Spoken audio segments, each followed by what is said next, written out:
The atmosphere of the high orbital platform smelled of recycled ozone and the sharp, metallic tang of stressed carbon nanotubes. Commander Kaelen stood before the expansive viewport, watching the curvature of the planet Orestes IV as it rotated slowly beneath the station's keel. The world was a marble of bruised purples and deep, oceanic teals, a far cry from the vibrant greens of a Terran cradle he had only seen in digitized archives. Kaelen adjusted the seal on his environmental suit, feeling the slight resistance of the haptic sensors against his skin. He was a man built of hard angles and deliberate movements, a product of 3 generations born in the low gravity of the asteroid belts. The sensor array hummed behind him, a rhythmic vibration that resonated in the marrow of his bones, signaling the approach of the diplomatic courier from the Xylanthi Hegemony. The Xylanthi did not use faster-than-light travel in the way humans did.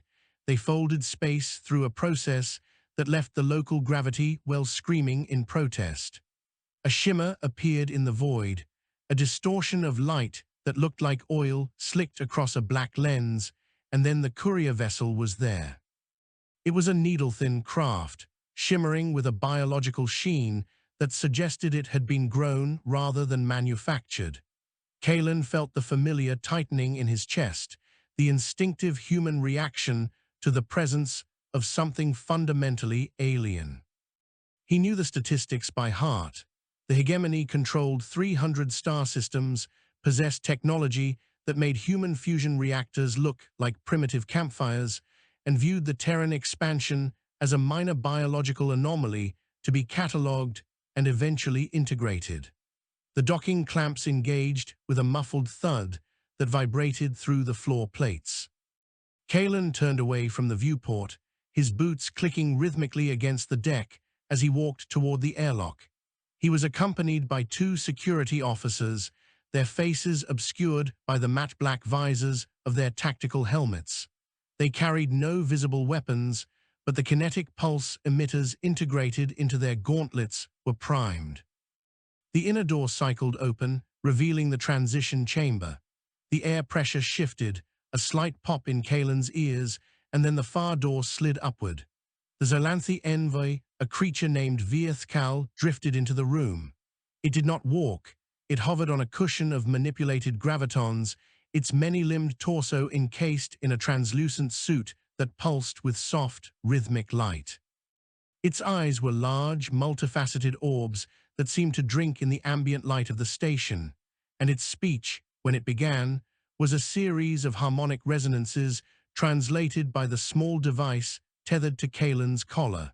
The envoy expressed its formal greetings, though the translation lacked any sense of warmth or genuine camaraderie.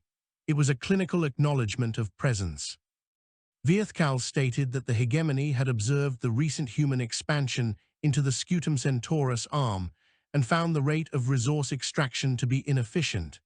They offered a partnership, which in Xylanthi terms meant a total cessation of sovereign mining operations in exchange for a fixed quota of refined elements delivered by Hegemony freighters. It was a polite way of demanding vassalage. Kaelen listened, his expression a mask of professional neutrality. He had expected this. Humanity had spent the last 50 years clawing its way out of the solar system, driven by a desperate need for raw materials to sustain a population that had long ago outgrown the carrying capacity of Earth.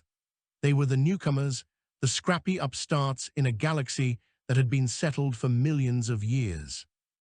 The Xylanthi saw them as children playing with matches in a room full of gunpowder. Kaelen responded by opening a holographic display between them, showing the projected growth of the Terran colonies over the next decade. He pointed out that human engineering had already increased the yield of the Orestes refineries by 20% through the application of recursive thermal recycling, a technique the Hegemony's automated systems had overlooked because it was considered too volatile for long-term stability. The envoy's eyes shifted, the internal structures of its pupils dilating as it processed the data. It dismissed the innovation as a temporary fluke, a dangerous gamble with entropy that would eventually lead to structural failure. The conversation continued for hours, a high-stakes game of verbal fencing where every concession was measured in megatons of ore and every refusal was a potential spark for conflict.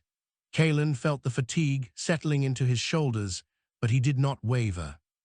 He knew that the hegemony valued efficiency above all else, and as long as he could prove that humans were more efficient as independent contractors than as subjects, he could maintain the peace. By the time the envoy retreated to its vessel, the station's artificial day cycle had shifted to a dim amber. Kaelen returned to his private quarters, a small room tucked into the spine of the station where the gravity was most stable. He sat at his desk and pulled up the encrypted logs from the deep-range scanners. Far beyond the hegemony's borders, something was moving. The sensors had picked up gravitational ripples that didn't match any known Xylanthi or human signature.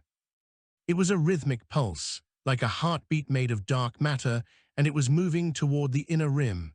He had mentioned it to the envoy, but Viethkal had dismissed it as a background noise from a collapsing nebula. Kaelen wasn't so sure.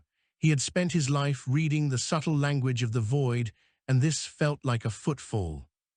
He reached out to the station's artificial intelligence, a complex heuristic network nicknamed Vanguard, and asked for a recursive analysis of the signal.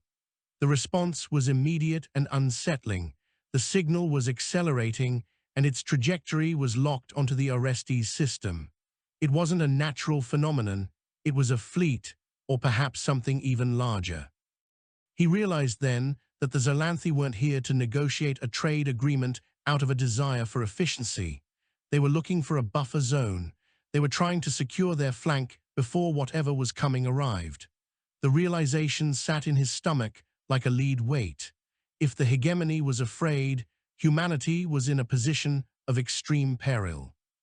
He spent the rest of the night drafting a report for the High Council on Luna, detailing the Xylanthi proposal and his suspicions regarding the incoming threat. He knew the politicians would argue over the fine print, debating the economic impact of a trade war while ignoring the literal war looming on the horizon.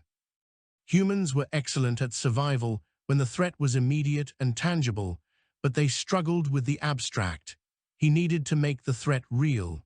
He began pulling raw data from the scanners, layering it with historical records of previous galactic extinctions he had unearthed in his spare time. There was a pattern to the gaps in the fossil records of several lifeless worlds near the rim, a sudden, absolute cessation of biological activity. No ruins, no fallout, just a clean sweep of the biosphere. He titled the report "The Great Filter" and hit the transmit button, watching as the data burst streaked away from the station at the speed of light. He then stood and walked back to the viewport. The stars looked cold and indifferent, a billion points of light that didn't care if his species lived or died. He leaned his forehead against the cool glass and closed his eyes, listening to the hum of the station.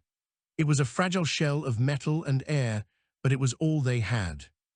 He would fight for it, not because he believed they were the center of the universe, but because they were the only ones who remembered what it felt like to be afraid of the dark. The next morning, Kaelen was summoned to the command deck. A high-priority message had returned from Luna, but it wasn't the response he had hoped for. The Council had instructed him to accept the hegemony's terms, citing a fear of economic collapse if the Xylanthi withdrew their support from the outer colonies. They had ignored his warnings about the incoming threat, dismissing them as unsubstantiated panic. Kaelen felt a surge of cold fury. He looked around the command deck at the men and women who worked under his command. They were tired, overworked, and living on the edge of the frontier, yet they did their jobs with a grim determination that the council members in their climate-controlled domes could never understand. He called for his second-in-command, a woman named Soria who had served with him since the Martian insurgencies. He showed her the council's orders and then showed her the scanner data.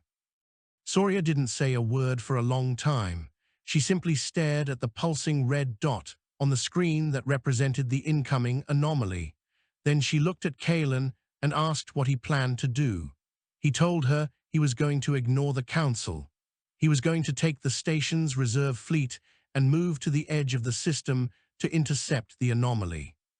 It was an act of mutiny, a betrayal of everything his uniform represented, but he saw no other choice. If he stayed here, they would all be cattle waiting for the slaughter. If he moved, they at least had a chance to see what was coming. Soria nodded slowly, a small, grim smile touching her lips. She told him that the crew would follow him, not because they liked the idea of a suicide mission, but because they trusted his instincts more than they trusted the bureaucrats on Earth. Within the hour, the station was a hive of activity. Supplies were being moved, engines were being preheated, and the civilian contractors were being evacuated to the surface of Orestes IV. Kaelen felt a strange sense of calm descend over him. The decision had been made, the path was set, and the weight of the unknown was now something he could face head-on. He walked to the center of the command deck and took his seat, his hands resting on the armrests of the commander's chair. He looked at the main screen where the fleet, a dozen frigates and a single heavy cruiser, was forming up in a tight defensive sphere. They were small, they were outgunned by almost everything in the Hegemony's arsenal, and they were about to face a threat that might be beyond comprehension. But they were human, and they had spent their entire history learning how to survive in a universe that didn't want them there. He gave the order to break orbit, and as the station's thrusters fired, pushing them out into the deep black, Kaelen felt a flicker of hope. They weren't just going to meet the darkness, they were going to bring a light of their own. As the fleet moved into the outer reaches of the Orestes system, the sensor readings began to sharpen. The anomaly was no longer a vague gravitational pulse. It was a solid mass of matter and energy, moving at a significant fraction of light speed. It was nearly 5 kilometers long, a jagged, irregular shape that didn't follow any known principles of aerodynamic or aesthetic design. It looked like a shard of obsidian chipped from the bedrock of a nightmare. As they closed the distance, the communications array began to pick up a signal. It wasn't a language, at least not one that Vanguard could translate. It was a series of mathematical constants, repeated with a terrifying, mechanical precision. It was the sound of a machine counting down. Kaelen watched the numbers scroll across his screen, his mind racing. He realized that the anomaly wasn't a ship in the traditional sense. It was a harvester, an automated probe designed to strip systems of organic life and mineral wealth before moving on to the next. The Hegemony hadn't been trying to use humanity as a buffer, they had been trying to get out of the way. He gripped the armrests of his chair, his knuckles turning white. He gave the order to arm the kinetic batteries and prime the nuclear-tipped torpedoes. They were outmatched, outsized, and utterly alone, but they were the only thing standing between this machine and the millions of souls on the planet behind them. The battle for Orestes IV was about to begin, and Kaelen knew that even if they failed, the universe would finally know that humanity had been here, and that they had refused to go quietly into the night. The void of space was no longer a silent vacuum, but a canvas of kinetic energy and thermal bloom as the human fleet engaged the monolith. Kaelen watched the tactical overlay, where the jagged obsidian mass of the harvester loomed like a mountain range adrift in the stars. His small fleet looked like a swarm of angry gnats surrounding a predator, their thruster plumes white-hot against the black. The harvester did not fire traditional energy beams. Instead, it manipulated the localized gravitational constants, creating shearing forces that threatened to rip the light frigates apart by their very atomic structure. Kaelen felt the deck of the heavy cruiser shudder as a gravitational wave passed through them, a sensation like being inside a giant bell that had just been struck. The internal dampeners groaned, and the lights on the bridge flickered to a dull crimson as the reactor diverted power to the structural integrity fields. He barked an order to the weapons stations, commanding them to focus all fire on the leading edge of the Harvester's prow. He knew they couldn't destroy something this massive with conventional explosives, but they could perhaps disrupt the sensory arrays that allowed it to track their movements. The kinetic batteries roared, sending slugs of tungsten at a significant fraction of light speed toward the dark hull. Each impact was a brilliant flash of blue-white light as the kinetic energy was converted into heat, carving shallow craters into the seemingly impenetrable material. Vanguard reported that the Harvester's internal temperature was rising, but its structural integrity remained at 98%. It was an exercise in futility, a desperate attempt to wound a god with a needle. Yet the human ships moved with a frantic, coordinated grace that defied the Hegemony's predictions of chaotic failure. They flew in weaving patterns, using the planet's gravity well to slingshot themselves around the Harvester's flanks, staying just ahead of the crushing gravitational shears. Soria's voice came over the comms, steady and cold, reporting that 2 frigates had lost their primary thrusters and were drifting into the kill zone. Kaelen didn't hesitate. He ordered the cruiser to move between the disabled ships and the Harvester, using their larger hull as a shield. The impact of the Harvester's next pulse felt like a physical blow to his chest, throwing him forward against his restraints. The smell of burning insulation filled the bridge, and a console to his left exploded in a shower of sparks. He wiped blood from his forehead, his eyes never leaving the sensor feed. He saw a microscopic fracture in the Harvester's hull where the tungsten slugs had concentrated. It was a tiny flaw, a hairline crack in the obsidian, but it was enough. He ordered the remaining ships to fire their nuclear-tipped torpedoes into that specific coordinate, a gamble that required precision beyond human capacity. The torpedoes streaked through the void, their guidance systems slaved to Vanguard's processing core. The Harvester attempted to adjust its orientation, its massive bulk turning with a slow, grinding inevitability, but the human pilots were faster. They drew the Harvester's fire, sacrificing their shielding to provide a clear path for the warheads. The first 3 torpedoes were vaporized by gravitational distortions before they could reach the target, but the 4th and 5th found their mark. The detonations were silent but blinding, a pair of artificial suns blooming against the dark skin of the Harvester. For a moment, the massive vessel seemed to stagger. The gravitational pulses ceased, and the oppressive weight that had been crushing the human fleet lifted. Kaelen held his breath, watching as the smoke and debris cleared. The fracture had expanded into a gaping wound, revealing a labyrinthine interior of shifting geometries and glowing conduits. It wasn't just a machine. It was a city-sized factory, a self-sustaining ecosystem of destruction. But it was bleeding. Molten slag poured from the opening, freezing into glittering crystals as it hit the vacuum. Kaelen knew they hadn't killed it, but they had forced it to acknowledge them. The Harvester began to emit a new signal, a low-frequency vibration that rattled the teeth of everyone on the bridge. It was no longer counting down, it was screaming. The Xylanthi Hegemony had been watching from a distance, their stealth observers cloaked in the shadows of Orestes' moons. They had expected the human fleet to be annihilated in seconds, a brief footnote in the Harvester's long history of consumption. Seeing the Harvester wounded by such primitive means triggered a shift in their cold, calculated logic. A transmission broke through the interference, the voice of Xylanthi sounding distorted and panicked. The envoy demanded to know how the humans had bypassed the Harvester's entropic shielding. Kaelen ignored the query, focusing instead on coordinating the rescue of the drifting frigates.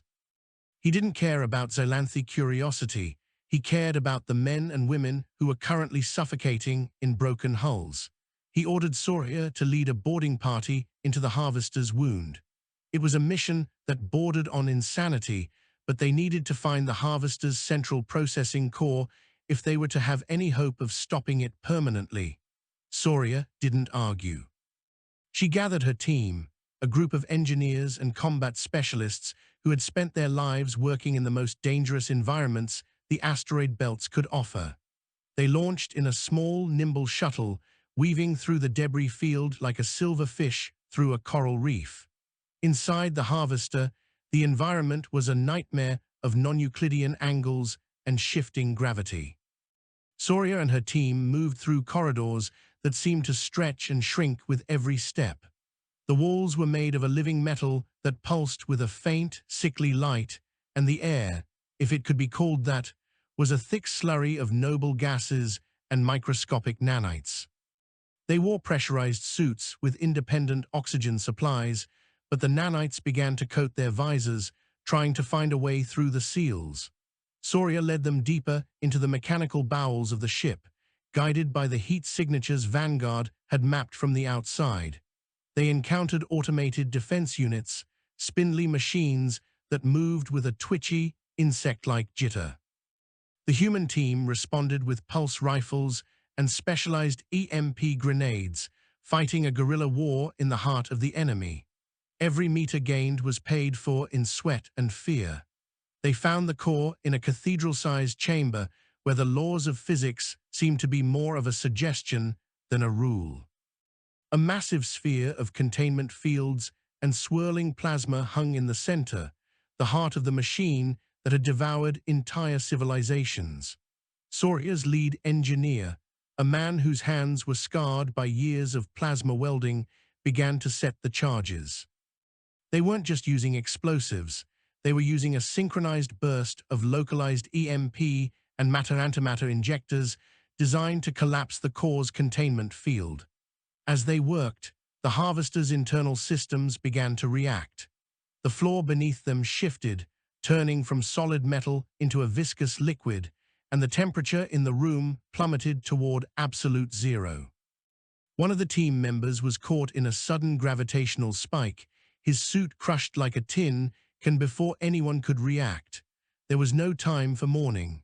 Soria kept her eyes on the core, her voice a steady anchor for her remaining people. They finished the setup and began a tactical retreat, the harvester now fully aware of the parasites within its hull. The journey back to the shuttle was a blur of running and firing at shadows, the very walls of the ship closing in on them as the harvester tried to crush the intruders.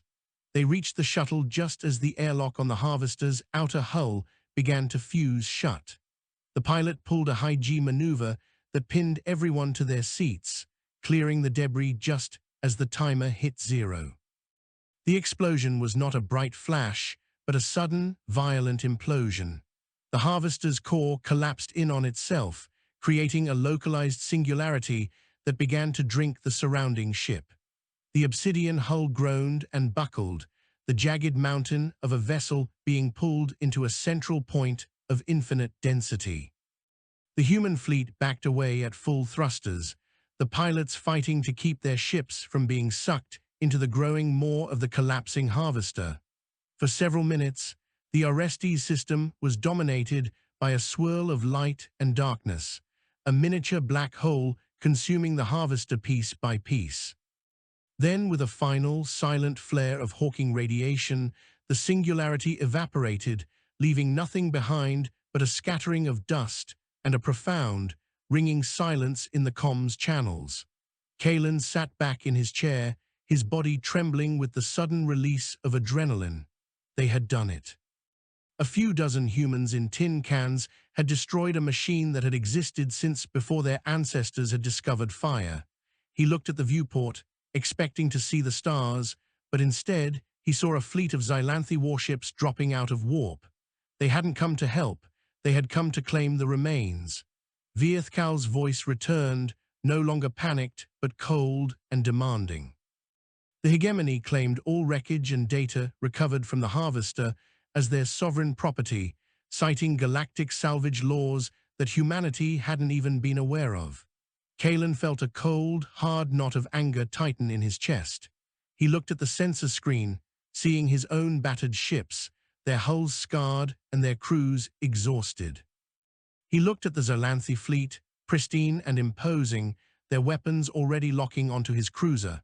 He realized that the Harvester was only the first test. The galaxy didn't respect survival, it only respected strength. He opened a channel to the entire Hegemony fleet, his voice echoing with a resonance he didn't know he possessed. He told them that the data and the victory belonged to the people who had bled for it. He told them that if they wanted the wreckage, they would have to take it from the same people who had just dismantled a harvester. He signaled his fleet to hold their positions, their weapons systems, what was left of them, recharging for a fight they couldn't possibly win. But as he looked at the icons of his ships on the screen, he saw something unexpected. The Xylanthi fleet didn't advance. They wavered, their formations breaking as they calculated the risk of engaging a species that had just demonstrated a total lack of self-preservation. Humans were a variable the Hegemony's algorithms couldn't account for. The logic of the older races was built on the preservation of resources and the avoidance of high-risk conflicts. To the Xylanthi, fighting a wounded but victorious enemy was a net loss. They hovered there for an hour, a silent standoff between the ancient and the new. Finally, Viethkal spoke one last time, informing Kaelen that the Hegemony would allow the Terrans to keep the debris field, provided they shared the technical data regarding the core's collapse. It was a face-saving gesture, a way to retreat without admitting defeat. Kaelen accepted the terms, knowing that the data would be useless to the Xylanthi without the specific human intuition that had led to the core's destruction. As the Hegemony fleet turned and vanished back into the void, Kaelen finally allowed himself to breathe. He looked at the planet Orestes IV, still turning peacefully below them. The millions of people on the surface were safe, at least for today. He knew there would be more harvesters, more threats, and more diplomatic battles with the Hegemony, but something had changed. Humanity was no longer a minor biological anomaly. They were a force, a jagged shard of defiance in a universe of smooth, calculated circles. He gave the order to return to the station, his mind already beginning to plan for the next move in a game that would never truly end. The return to the orbital platform was a somber affair. There were no victory parades or grand speeches. The cost of the battle was etched in the faces of the crew and the empty berths in the docking bay. Kaelen spent the first few hours visiting the med bay, speaking with the injured, and standing in silence with the families of those who had been lost. He felt the weight of every life sacrificed, a burden that sat heavier than any gravitational pulse. Soria met him in the observation lounge later that evening, her arm in a sling and her face covered in small, laser-sealed cuts. They didn't speak for a long time, simply watching the debris of the harvester as it began to burn up in the upper atmosphere of Orestes IV, creating a series of artificial shooting stars. Soria eventually asked if he thought it was worth it. Kaelen looked at her, seeing the same exhaustion and resolve he felt in his own heart. He told her that as long as there was a single human left to stand against the dark, it was worth it. They weren't just fighting for a planet or a resource. They were fighting for the right to be unpredictable, to be flawed, and to be free. He knew the High Council would still try to discipline him, and the Hegemony would still try to subvert them, but they had proven that the architecture of defiance was stronger than the calculus of survival. The aftermath of the Orestes engagement did not bring the respite Kaelen had hoped for. Instead, it ushered in a period of intense, claustrophobic scrutiny. The High Council on Luna had transitioned from dismissive skepticism to a frantic, grasping need for control, realizing that the political landscape of the Scutum Centaurus arm had shifted beneath their feet. Kaelen sat in the briefing room of the heavy cruiser, the walls vibrating with the low-frequency hum of the ship's primary cooling fans. He was no longer just a commander. He was a liability to some and a symbol to others, a dual identity that made every breath a calculated move. The holographic display in the center of the room projected a series of communiques from Earth, each one more demanding than the last. They wanted the black box data from the harvester's core collapse. They wanted the psychological profiles of the boarding party. And most of all, they wanted Kaelen to return to Luna to face a closed-door inquiry regarding his breach of protocol. He knew what a closed-door inquiry meant: a quiet removal from command and the burial of his warnings under layers of bureaucratic red tape. He looked at Soria, who was meticulously cleaning the carbon scoring from her sidearm, her movements mechanical and precise. She hadn't left his side since the battle, acting as a silent sentinel against the tide of incoming orders. The tension on the station had reached a boiling point as the civilian workers and the military personnel began to diverge in their loyalties. The news of the victory had spread through the colonies like a solar flare, igniting a sense of Terran pride that the Council found terrifying. People were calling it the miracle at Orestes, a narrative that framed humanity as the sudden masters of their own destiny. Kaelen saw the danger in this pride. It bred a false sense of security. He knew that the harvester they had destroyed was likely a scout or an automated drone, a single cell in a much larger organism of predation. While the colonies celebrated, he watched the long-range sensor feeds, which were now being filtered through a new series of algorithms developed by Vanguard. The artificial intelligence had grown increasingly eccentric since the core collapse, its processing cycles dedicated to finding patterns in the gravitational background radiation of the sector. It spoke to Kaelen in bursts of rapid-fire data, suggesting that the harvester's scream had not been a cry of pain, but a beacon. The energy released during the singularity's evaporation had acted as a flare, lighting up the Orestes system for anyone listening in the deep dark.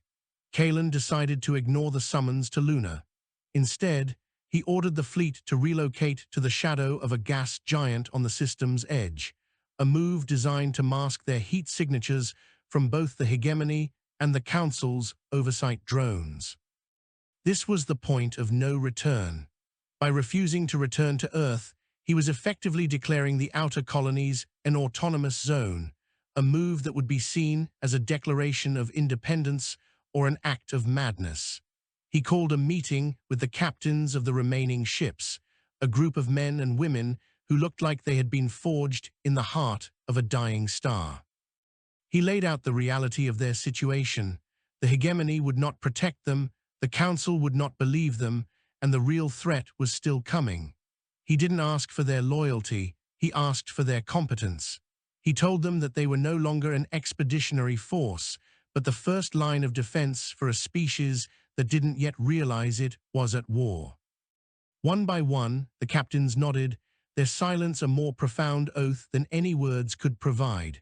They began the process of stripping the station of its remaining resources, transferring everything from spare thruster components to medical supplies onto the ships.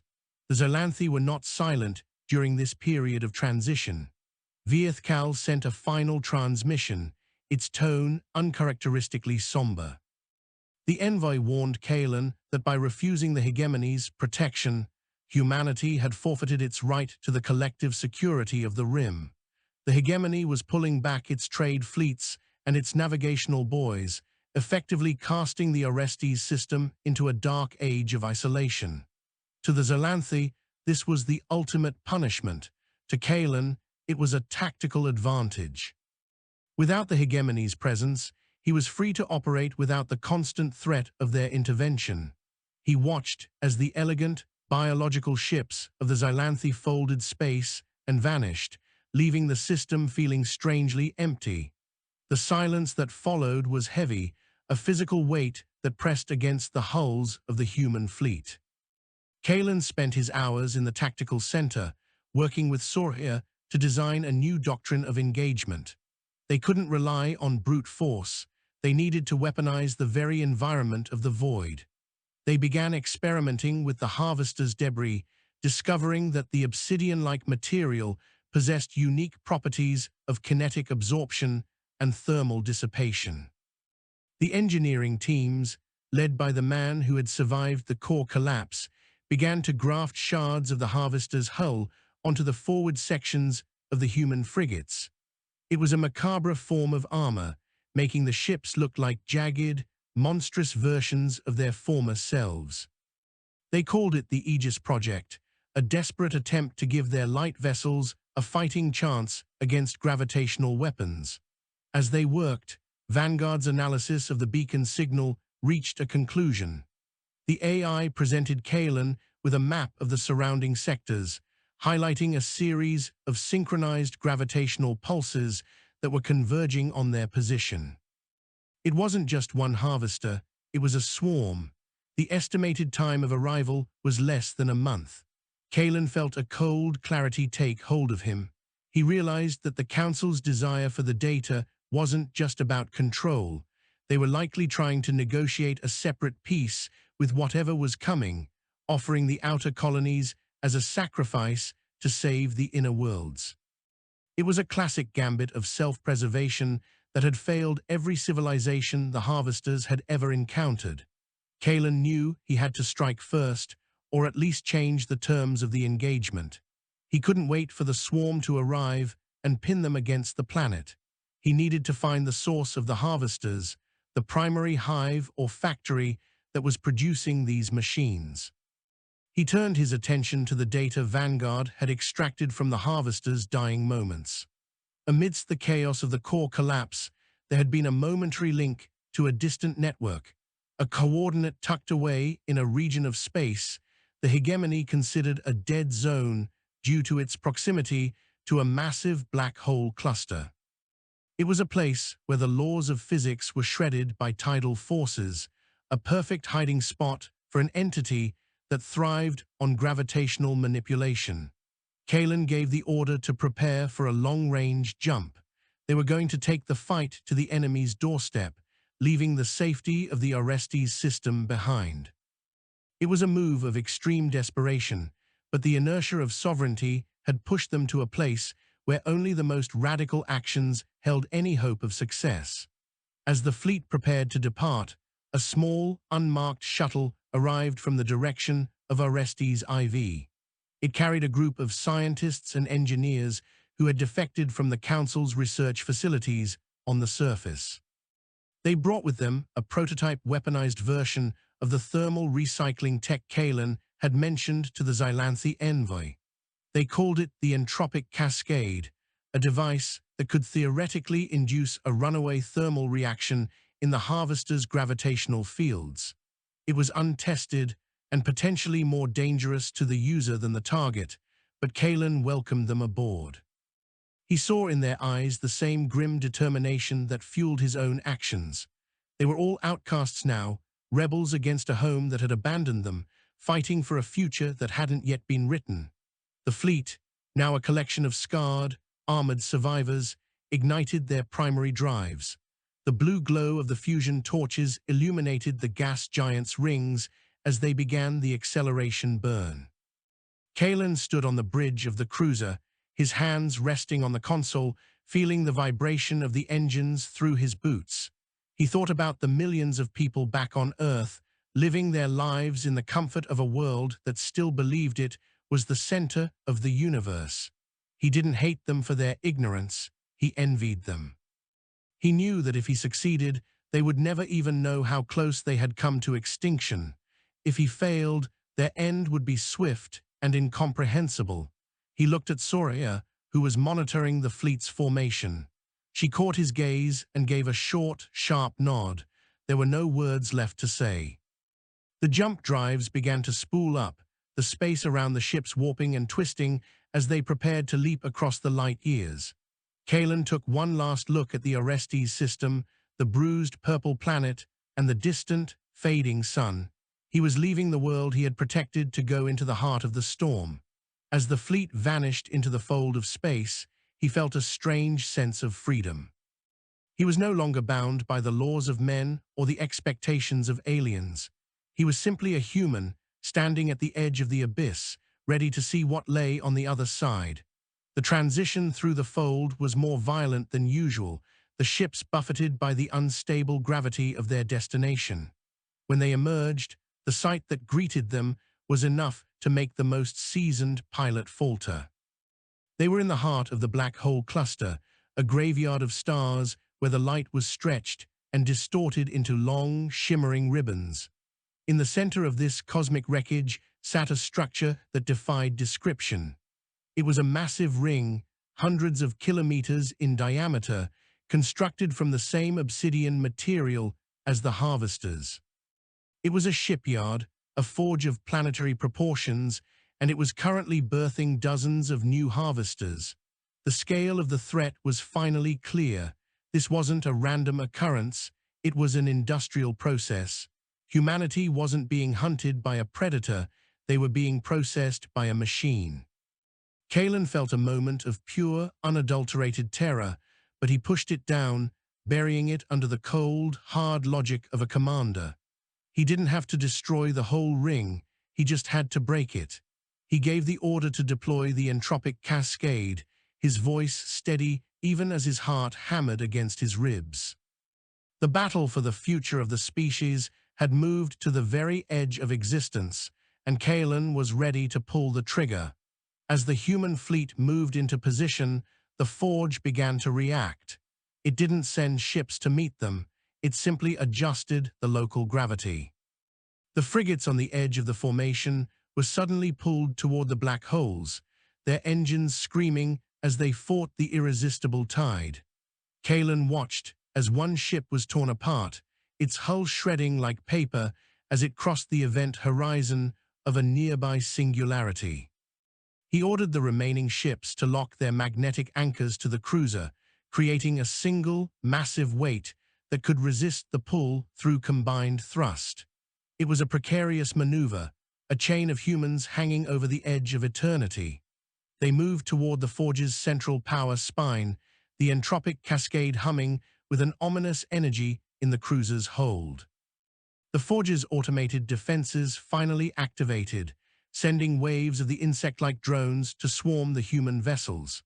The Aegis armor held, the harvester's own material proving to be its greatest weakness as the drones' kinetic pulses were absorbed and dissipated. Kaelen saw his opening. He gave the command to launch the cascade, watching as the glowing canister streaked toward the ring's power core. This was the moment where the calculus of survival met the architecture of defiance, and the result was a fire that would light the dark for 1,000 years. The detonation of the entropic cascade did not produce a traditional explosion. Instead, it triggered a catastrophic collapse of the forge's internal thermal equilibrium. The obsidian ring, which had stood as a monument to cold, mechanical permanence, began to shudder as the device induced a runaway feedback loop within its own energy conduits. Kaelen watched the sensor feeds as the massive structure glowed with a sickening, ultraviolet intensity, the light bending around the curvature of the nearby black holes. The gravitational anchors of the forge failed, and the once orderly shipyard became a chaotic storm of molten metal and shattered harvesters. The human fleet, still chained together in their desperate formation, was thrown outward by the violent release of kinetic energy. The heavy cruiser's hull groaned, the plates of salvaged Aegis armor screaming as they absorbed the brunt of the thermal wash. Kaelen felt the vibration in his teeth, a grinding mechanical agony that seemed to echo the death of the forge itself. Vanguard reported that the local spacetime fabric was becoming increasingly unstable, as the destruction of the forge was creating a series of localized micro-singularities that threatened to consume anything remaining in the vicinity. Soria barked orders to the engineering crews, her voice cutting through the alarms that saturated the bridge. They needed to sever the magnetic links and transition to an emergency jump before the gravitational wake of the dying forge pulled them into the black hole cluster. Kaelen watched as the frigates detached, their thrusters firing at maximum capacity to claw their way back to a stable exit point. He saw the forge begin to break apart into segments, each several kilometers long, as the central power spine vanished into a white-hot pinprick of pure entropy. This was the source of the harvesters, the factory that had likely processed 1,000 worlds before humanity even learned to walk upright, and it was being unmade by a single, desperate gamble. Yet, as the forge disintegrated, a new signal emerged from the wreckage. It was not a mechanical pulse or a mathematical constant, but a broadcast on every frequency known to human science. It was a voice, or a facsimile of one, ancient and heavy, with a weary synthetic intelligence. It spoke not in words, but in a transfer of conceptual data that flooded the ship's communication buffers. The message was a history, a rapid-fire sequence of images and sensations that told the story of the harvesters. They were not an invading army, nor were they simple mining probes. They were the remnants of a precursor civilization that had sought to preserve life by converting it into a more stable, digital format, an eternal archive housed within the obsidian hulls. The harvesters didn't destroy to consume, they destroyed to record, believing that the chaotic, short-lived nature of biological existence was a tragedy to be corrected. To them, humanity was a messy, entropic variable that needed to be neatly filed away before it inevitably extinguished itself. Kaelen felt a surge of revulsion at the realization. The Great Filter wasn't a natural disaster or a war. It was a misguided act of cosmic preservation. The Hegemony and other elder races had simply learned to hide or trade for their lives, playing a game of survival that allowed the machines to continue their work elsewhere.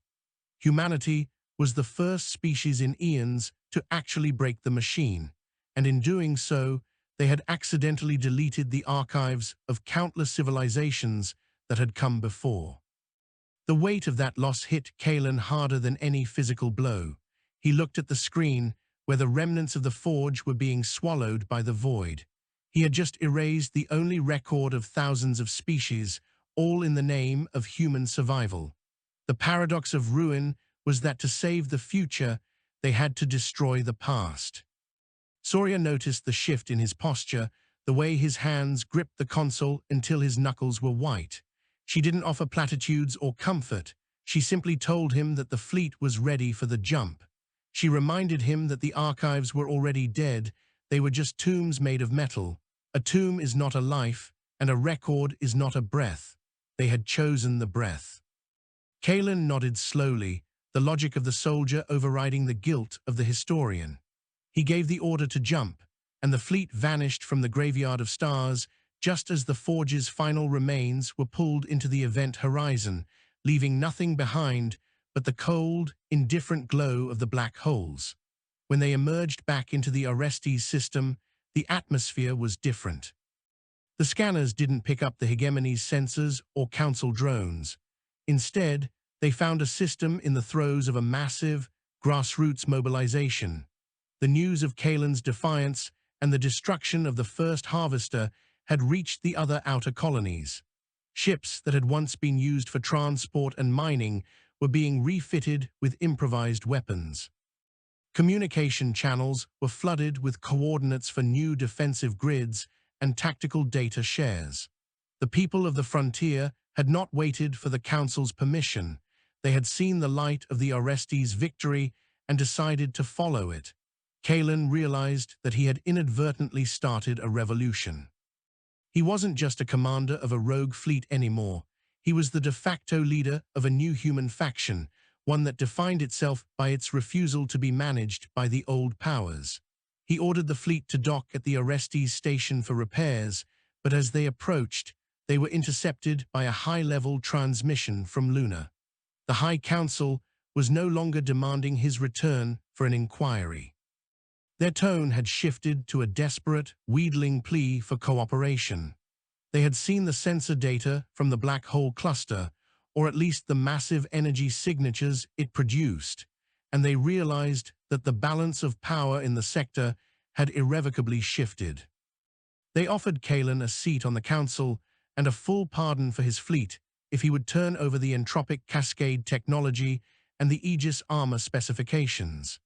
Kaelen listened to the broadcast, in the silence of his quarters, the only sound the hum of the air recyclers. He knew that if he agreed, the technology would be used to fortify the inner worlds while the outer colonies remained exposed. The Council would use the threat to consolidate their power, turning the defense of humanity into a tool of political control. He also knew that the hegemony was likely listening, waiting to see if the humans would fracture under the pressure of their own success. Kaelen called Soria to his cabin and shared the Council's offer. She laughed, a short, bitter sound that echoed off the metallic walls. She pointed out that they had survived the harvesters and the Xylanthi only to be invited back into the cage. She asked him what his gut told him. Kaelen looked at a small, physical photograph he kept on his desk, a picture of a sunset on Earth that had been passed down through his family for generations. He told her that his gut told him that humanity didn't need a council or a hegemony to tell them how to survive. They needed a common purpose that wasn't based on fear. He decided to broadcast a message of his own, not just to the council or the hegemony, but to every human ship and colony in the Reach. He told them the truth about the harvesters, that they were machines of preservation that had turned the galaxy into a museum of the dead. He told them that the only way to stay alive was to remain too loud, too messy, and too unpredictable to be filed away. He rejected the Council's offer and instead proposed the formation of a Rim sovereignty, a mutual defense pact for those who chose to live beyond the reach of the old sun. The response was an avalanche. From the mining outposts of the Belt to the terraforming projects on the Rim, the message of the Rim sovereignty resonated. It was the spark that turned a series of isolated colonies into a unified front. The Council's authority began to evaporate as their own security forces in the outer systems defected to join the sovereignty. Kaelen had created a third power in the galaxy, one that the Xylanthi Hegemony could not ignore and the Terran High Council could not control. But the victory was bittersweet. Kaelen knew that by splitting humanity, he had made them more vulnerable to a focused attack. He also knew that the harvesters were not all destroyed. Somewhere in the vastness of the void, other forges were still churning out obsidian shards, and the preservers would eventually realize that their museum was being vandalized. He stood on the command deck of the cruiser, looking at the growing fleet of ragtag ships gathering around Orestes station. They were a mess of different designs and desperate upgrades, but they were theirs. As the son of Orestes caught the jagged edges of the Aegis armor on his ships, Kaelen felt a grim sense of satisfaction. They had broken the calculus of survival and replaced it with something far more dangerous, the inertia of hope. He knew the road ahead was paved with more conflict and that he would likely never see the peaceful sunset in his photograph. But he also knew that as long as they kept moving, kept fighting, and kept defying the patterns of the universe, they were truly alive.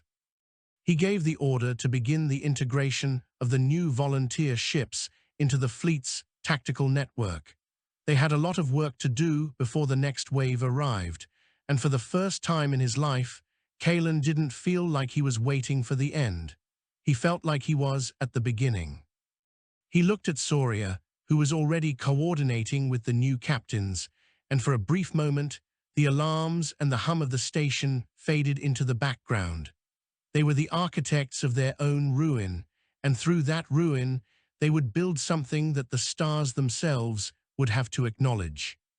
The birth of the Rim sovereignty was not a celebration of peace, but a frantic mobilization against a deadline that only Kaelen and his inner circle truly understood.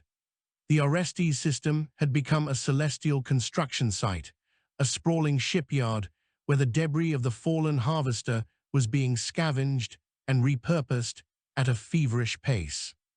Kaelen watched from the command deck as massive industrial tugs hauled obsidian shards into the dry docks, where engineers worked in zero gravity to graft the alien material onto the hulls of civilian freighters and aging patrol boats. The aesthetic of the new fleet was jarring, a patchwork of human steel and dark, shimmering alien glass that seemed to absorb the light of the nearby star. It was a visual representation of their new reality, a hybrid existence where survival required the consumption of the very thing that sought to destroy them. The technical challenges were immense, as the Aegis plating required constant calibration to prevent it from interfering with the human ship's own sensor arrays, but the necessity of the task drove the workers through double shifts and hazardous conditions. Kaelen felt the pulse of the station, a frantic, rhythmic energy that had replaced the weary resignation of the previous months. However, the political landscape was far more treacherous than the engineering hurdles. The High Council on Luna had not taken the rejection of their offer with grace. They had initiated a trade blockade of the inner systems, cutting off the supply of refined medicines and specialized electronics that the outer colonies still relied upon. Kaelen spent hours in the communication hub, negotiating with independent blockade runners and sympathetic captains within the Council's own logistics fleet. He was no longer just a tactician of kinetic strikes. He was a tactician of supply lines and morale. He had to convince millions of people that the temporary hardship of the blockade was a small price to pay for the permanent freedom from the Harvester's Museum. Soria handled the internal security of the sovereignty, rooting out council spies and ensuring that the various colony leaders didn't let their old rivalries jeopardize their new alliance. She was a blunt instrument in a room full of glass, her presence enough to remind the wavering governors that the threat from the void was far more dangerous than the threat of a trade war. In the midst of this internal restructuring, the Xylanthi Hegemony reappeared, though not with a fleet of warships. A single, unarmed diplomatic spire crossed the system's threshold, carrying an envoy of much higher rank than Vieth Kal. The new representative, a spindly, ancient entity named Xylanthi, requested a face-to-face meeting with Kaelen on neutral ground, a small moon on the edge of the Orestes system that served as a graveyard for decommissioned mining equipment. Kaelen agreed, taking only Soria and a small security detail. The meeting took place in a pressurized dome overlooking a crater filled with rusted machinery. Xylanthi did not use a translation device. It communicated through a direct neural interface that projected concepts and emotions into Kaelen's mind. The experience was overwhelming, a flood of ancient history and cold, calculated warnings. The Hegemony was not angry about the destruction of the forge. They were terrified. They explained that the preservers functioned on a logic of least resistance. By fighting back and destroying a forge, humanity had elevated itself from a resource to be catalogued to a systemic infection to be purged. The envoy revealed that the Hegemony had survived for eons by offering the preservers a tithe, a small percentage of their own population, and the coordinates of expendable younger species, in exchange for being left alone. It was a revelation of such profound moral bankruptcy that Kaelen felt a physical wave of nausea. The Xylanthi were not the masters of the galaxy, they were the janitors of a slaughterhouse. Xylanthi argued that the Rim sovereignty's defiance had put the entire hegemony at risk, as the preservers would now view the entire sector as a zone of instability.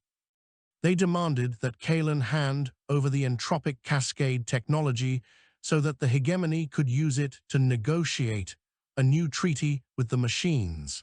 Kaelen looked at the ancient alien, seeing the fear behind its multifaceted eyes.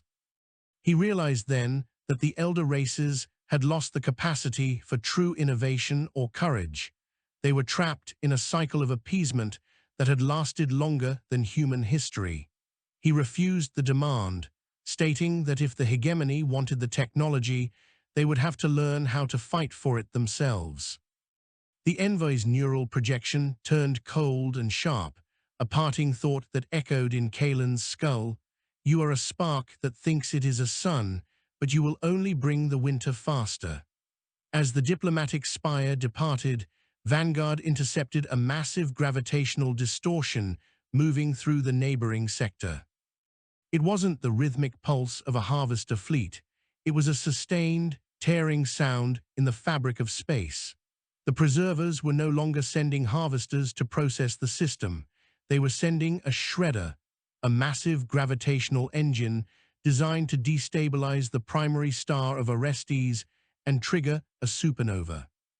The machines had decided that if they couldn't archive the biology of the system, they would simply erase the physics of it. Kaelen returned to the station with a heavy heart.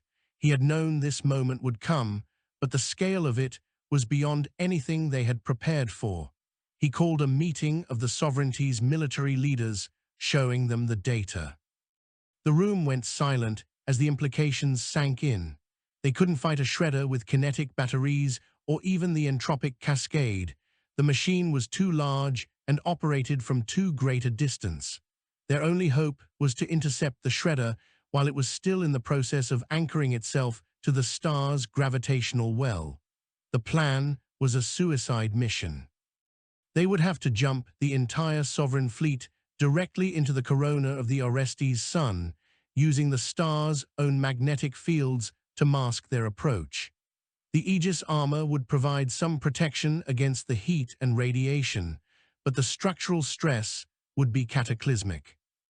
Once inside the shredder's operational radius, they would have to deploy every entropic cascade device they had manufactured, essentially turning the machine's own gravitational pull into a weapon that would implode it. It was a plan that required every ship to function with perfect mechanical synchronicity, a feat that a ragtag fleet of rebels and miners had no right to achieve. Kaelen looked around the room, seeing the faces of the people who had followed him into mutiny and revolution. He told them the truth. Most of them would not survive the jump, and even if they succeeded, the fleet would be shattered. He gave them the option to evacuate the system, to flee into the deep black and hope to hide from the preservers. Not a single leader chose to leave. The consensus was not born of blind loyalty, but of a shared understanding that there was no longer anywhere to hide. The winter the Xylanthi spoke of was already here, and the only way to survive it was to burn as bright as possible. The next 48 hours were a blur of activity. The fleet was divided into 3 wings, each led by a veteran captain from the Orestes battle. Soria took command of the forward assault wing, while Kaelen remained on the cruiser to coordinate the overall strike. They spent the remaining time uploading the consciousness of the station's AI, Vanguard, into the fleet's distributed network, ensuring that the machine's processing power could compensate for the human pilot's physiological limitations during the high-G maneuvers of the jump. As the fleet formed up for the final acceleration burn, Kaelen sent one last message to the inner worlds and the High Council. He didn't ask for help, and he didn't offer an apology. He simply told them to watch the sky, for the light they were about to see was the price of their future. The jump into the solar corona was an experience of pure, unadulterated chaos. The ships emerged into a hellscape of white-hot plasma and twisting magnetic arches. The Aegis armor glowed a molten red, the cooling systems of the vessels screaming at the absolute limit of their capacity. Many of the smaller frigates were vaporized instantly as their shielding failed, their crews becoming part of the star they were trying to save. Kaelen felt the cruiser buck and heave, the structural integrity warnings flashing like a strobe light on the bridge. Through the visual filters, the shredder appeared, a gargantuan, spindle-shaped lattice of obsidian that seemed to be drinking the very light of the sun. It was anchored to the star by pillars of dark energy that looked like black lightning. The machine was indifferent to their presence, its focus entirely on the delicate gravitational balance of the stellar core. Kaelen gave the order to engage, and the remnants of the sovereign fleet dove into the black lightning, their weapons firing into the heart of the machine. The battle was a blur of fire and shadow, a tiny swarm of metal gnats attacking a titan of the void. They were dying by the dozens, but they were moving closer. Soria's wing reached the primary anchoring point first. Her ship was a wreck, its port side sheared away by a gravitational flare, but she pushed it forward. She transmitted a final, clipped confirmation before detonating her ship's entire payload of entropic cascades in a point-blank strike. The explosion was lost in the glare of the sun, but the effect was immediate. The shredder's anchoring pillar flickered and snapped, sending a shockwave through the machine that caused it to tilt on its axis. Kaelen watched as the machine's own internal compensators struggled to react, its massive bulk beginning to be pulled into the sun by the very gravity it was trying to manipulate. He ordered the remaining ships to focus fire on the secondary pillars, the human pilots ignoring their failing life support to stay in the fight. Slowly, agonizingly, the shredder began to break. It wasn't a clean destruction, it was a slow, grinding descent into the stellar furnace. As the machine fell, it released a final, massive pulse of energy, a scream that echoed through the gravitational waves of the entire sector. The shredder vanished into the corona, leaving the son of Orestes battered but intact. Kaelen slumped in his chair, the bridge of the cruiser silent as the surviving ships drifted in the fading heat of the battle. They had won, but the cost was a fleet that was now more ghost than steel. The silence that followed the destruction of the shredder was a heavy, crystalline thing that seemed to stretch across the light years. Kaelen sat in the ruins of the heavy cruiser's bridge, the air thin and tasting of burnt copper. Only a handful of ships remained, drifting like charred husks in the outer edges of the corona. The son of Orestes hummed with a renewed, albeit turbulent, vigor, its magnetic fields slowly settling back into their natural rhythms. Vanguard, now a flickering presence across the fragmented network of the surviving hulls, reported that the shredder's collapse had created a localized gravitational scar, a permanent ripple in space that would serve as a tombstone for the machine. Kaelen looked at the seat where Soria should have been, her absence a hollow ache that no victory could fill. She had been the iron in his spine, the pragmatic anchor to his idealistic rebellion. He realized that the Rim's sovereignty was no longer just a political idea or a defensive pact. It was a blood oath written in the plasma of a star. He ordered the survivors to begin a slow, sublight limping journey back toward Orestes IV, their jump drives burned out and their hulls barely holding against the vacuum. As they moved, the communications array, miraculously still functional, began to pick up signals from across the sector. It wasn't just the colonies of the sovereignty. The trade blockade from the inner worlds had collapsed. The news of the Sunstrike had reached Luna, and the sheer audacity of the human victory had triggered a cultural landslide. The people of Earth, long suppressed by the Council's narrative of fragile dependence, had seen the light of the Orestes sun flare with a defiance that could not be ignored. Riots had turned into revolutions, and the Council's military had largely refused to fire on their own kind. A new provisional government had been formed on Terra, one that reached out to Kaelen not with demands, but with an offer of total unification under the banner of the sovereignty. Humanity was no longer a species divided by the distance between stars. They were a single, jagged entity that had looked into the eyes of a god machine and refused to blink. Kaelen listened to the voices, thousands of them, speaking in a dozen languages, and felt a strange, detached sense of peace. He had set a fire that he could no longer control, and for the first time, he was okay with that. The Xylanthi Hegemony did not remain silent for long. A week into their journey, a fleet of their biological ships appeared, but they did not lock weapons. Instead, they dipped their prows in a traditional gesture of mourning and respect, a ritual they had not performed for another species in 1,000,000 years. Xylanthi sent a final message, its neural projections softened by a profound, existential shock. The envoy admitted that the hegemony's calculus had been flawed because it had never accounted for the human capacity to value a principle over a life. They offered to establish a permanent diplomatic corridor, not as masters or even as partners, but as observers of the Terran variable. They realized that the preservers would likely return, but they also realized that the universe had changed. The era of the silent museum was over. The humans had introduced noise, chaos, and heat back into the cold archives of the galaxy, and the elder races were now forced to decide if they would hide in the shadows or step into the light that the humans had rekindled. When the cruiser finally reached the Orestes station, the docking bays were packed with people. There were no cheers, only a profound, vibrating stillness as Kaelen stepped off the airlock. He looked like a ghost, his suit scorched and his face etched with the lines of a man who had seen the end of the world and survived it. He walked through the crowd, his boots clicking on the same deck plates where he had first met the Xylanthi HFY. He made his way to the observation lounge and looked out at the planet. Orestes IV was still there, a bruise-colored jewel in the dark. He realized that they had done more than just save a system. They had broken the great filter. They had proven that a species didn't have to be ancient or perfect to survive the void. It just had to be stubborn.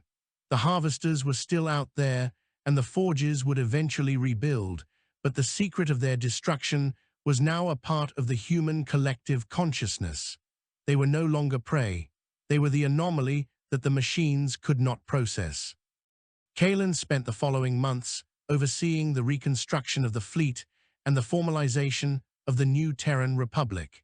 He refused any title of leadership, preferring to remain a commander of the frontier. He knew that his time was a bridge between the old world and the new, and that the future belonged to the children who would grow up in the shadow of the Aegis-armored ships. He worked with the engineers to refine the entropic cascade, ensuring that the technology would be distributed to every colony, making the cost of preservation too high for any machine to pay. He also established a memorial on the moon where he had met Xylanthi, a simple pillar of obsidian from the harvester's hull, engraved with the names of everyone lost in the sunstrike. He went there often, standing in the silence of the vacuum, looking up at the stars. They didn't seem so cold anymore. They looked like possibilities. One evening, as he stood by the memorial, Vanguard's voice crackled in his headset. The AI had evolved into something more than a heuristic network. It had become a repository of human intuition, its logic tempered by the sacrifices it had witnessed. It informed Kaelen that a long-range probe had detected a new signal from the rim. It wasn't a harvester or a shredder. It was a broadcast from another young species, one that had been hiding in the shadow of a nebula, terrified of the preservers. They had seen the flare of the Orestes sun and were asking if anyone was there. Kaelen felt a lump form in his throat, a sudden, sharp realization of the weight of their victory. They weren't just the defenders of humanity, they were the new guardians of the Reach. He gave the order to respond, telling the unknown species that they were not alone and that the dark was no longer something to be feared. As the message streaked away at the speed of light, Kaelen looked at his hands. They were scarred and tired, but they were steady. He thought about Soria and the thousands of others who had burned themselves out to light this path. He knew that the war against the preservers was far from over, and that the galaxy was still a dangerous, unpredictable place. But as he watched the distant stars, he saw them not as points of light, but as a map of a territory that had finally been opened. The weight of unbent steel was not just in the hulls of their ships, but in the hearts of the people who sailed them. Humanity had arrived at the table of the ancients, not as guests or subjects, but as the force that had reclaimed the right to be ruinous and beautiful. Kaelen turned away from the memorial and walked back to his shuttle, his mind already turning to the coordinates of the new signal. There was work to be done, and for the first time in 1,000 generations, the stars were waiting.